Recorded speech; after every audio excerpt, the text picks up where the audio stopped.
Don't play yes but. Yes but is a game I have some sellers play, and we're going to talk about why it's a losing proposition for you, the seller. And we're actually going to do two case studies this week. Two properties I listed at the same time just recently. I won't mention their addresses, obviously. One of them took my advice, the other one didn't take my advice, and the results that we achieved on each of them were polar opposites. So let's look into that a little bit. Oh, and let me back up a little bit. Yes but is a game that we don't want to play. That's where someone says yes but. In other words, here's where we should list. Yes, but I want to list here. Here's how we should do it. Yes, I understand, but here's how I want to do it. So the two properties in question, both within a couple of kilometers of each other. The first one, I suggested a price of here for the seller, but a strategy of this, which was offers over. So here's where the evidence price was, where we could list. Here's where we listed it as offers over. We immediately, on Tuesday night, got immediate response once we put it in the system. Got a lot of emails, a lot of the calls. Next day, frenetic, first open house, 60 people through the open house and multiple offers, and sold over 20% more than the offers over price, which was a great result. So now on to the other property. Here was the evidence price. We should have listed at this and gone offers over so we could go up to here. But from the evidence price, they said, no, let's list at a fixed price up here. I said, if we list at a fixed price, buyers will come down from that price. But the other problem is buyers shop from the bottom up, not from the top down. So they look at what they can buy for the least amount of money. If they can't find it, they go up a notch and so forth and so on. Kind of the same way you buy a car. You don't go in buying the very best car with all the bells and whistles. You go in looking at the basic one, and then the salesman upsells you to put in this, to put in that, to put in that. You might as well buy the next model up. Before you know it, they've upsold you. Real estate can work the same way with an offers over strategy.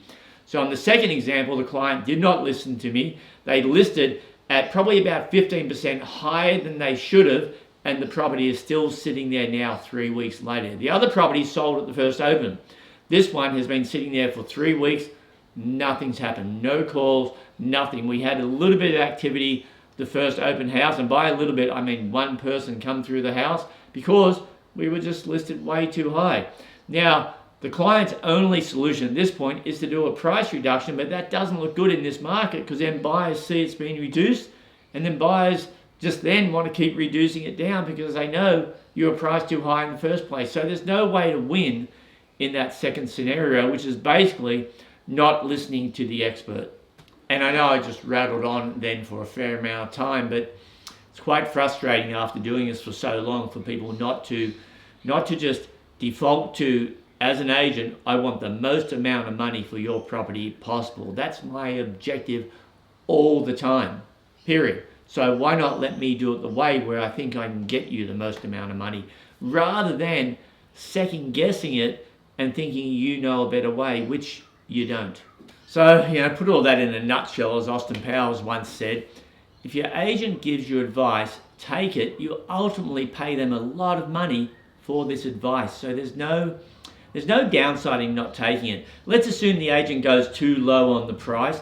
You cannot undersell a property. It's impossible, because if you price it way too low, all the buyers will see that. You'll have a ton of people come through the property thinking they're the only ones that have seen it.